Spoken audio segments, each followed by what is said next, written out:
the Ironfest in the medieval times in Lithgow, so don't go anywhere because it's going to get very interesting very soon. So I'm here with Peter, who's wearing this spectacular outfit. Welcome to the program, Peter. Thank you.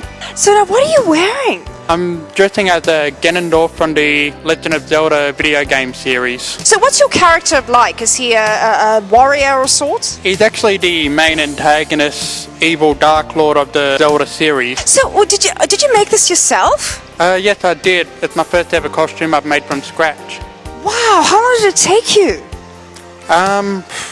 Maybe a month at the most. It's fantastic, isn't it? And it's made from cardboard and little bits of paper and jewels. The material I've used is actually called Warbler. Shape it any way you want, and when it's hardened, you can paint it, armor making.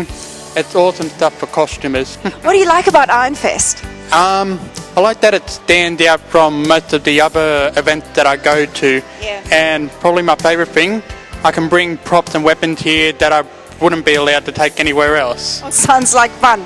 All right then. Thanks so much for talking to us. No worries. We're at the Ironfest here with TVS. I'm here with Karen and Varia, who are looking spectacular. Ladies, welcome. Thank you. Well, now, who are you dressed up as? This is my own character that I invented myself. Oh, wow. She's kind of like a steampunk, post-apocalyptic angel lady. Oh, marvellous. I love it. What's it all made of? This is a kid's Darth Vader mask. Okay. This is anaesthetic tubing. This is wings that I found in a dumpster and a dress I bought off a friend. Wow. So, yeah. And now you, Varia, you look stunning as well. Yeah, Snow White from Once Upon a Time.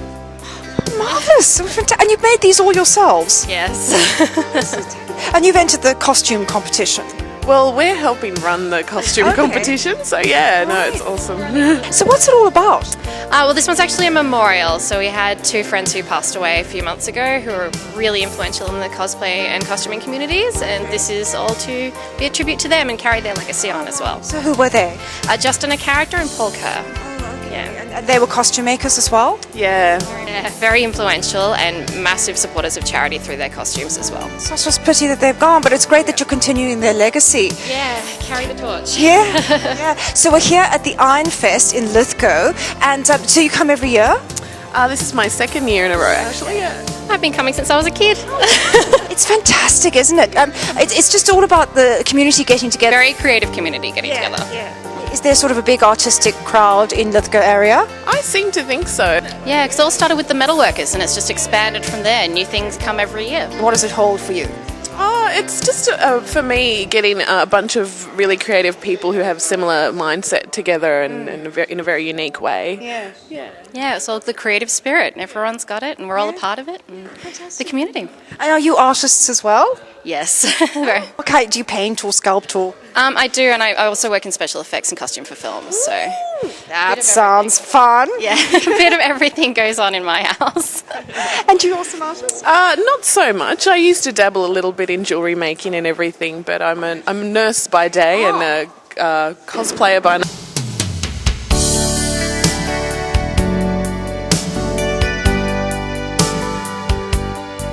Here at the Ironfest in Lithgow, it promises to be a very exciting day, so don't go anywhere. I'm here with Dave, who runs this wonderful green screen technology. Dave, welcome to the program. Thank you for having me here. Now tell us all about all this wonderful stuff you have here.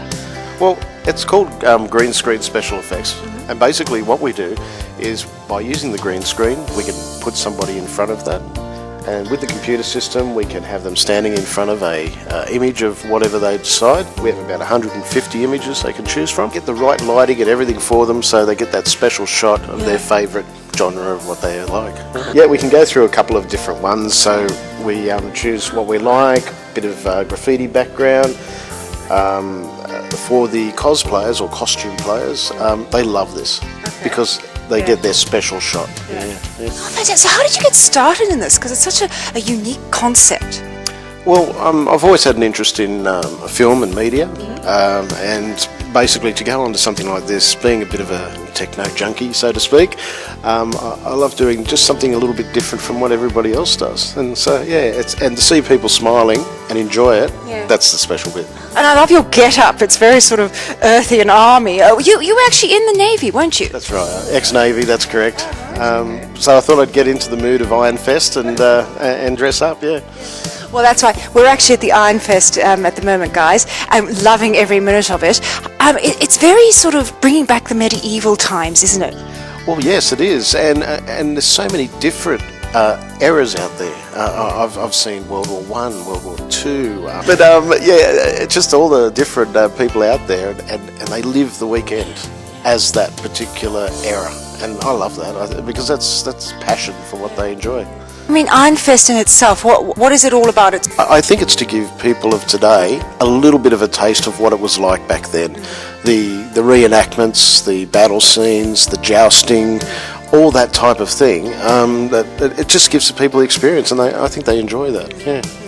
Yes, it's quite fun actually. We've seen like lots of people drinking big cups of mead, which is that honey wine from the Middle Ages. It's quite fun. Oh, it is, and even at 5:30 this morning we had the morning cannon for Reveille, so quite an amazing weekend. This is my first, but I've heard so much about it. What is it about exactly? What festival is it celebrating? Well, I think it's just bringing all those people together to celebrate their culture that they enjoyed looking after. This year it's called Gypsy Dreadnought, but I think they're playing a little bit on however you take it, you know, and it's left up to the individual and what they take away from the show.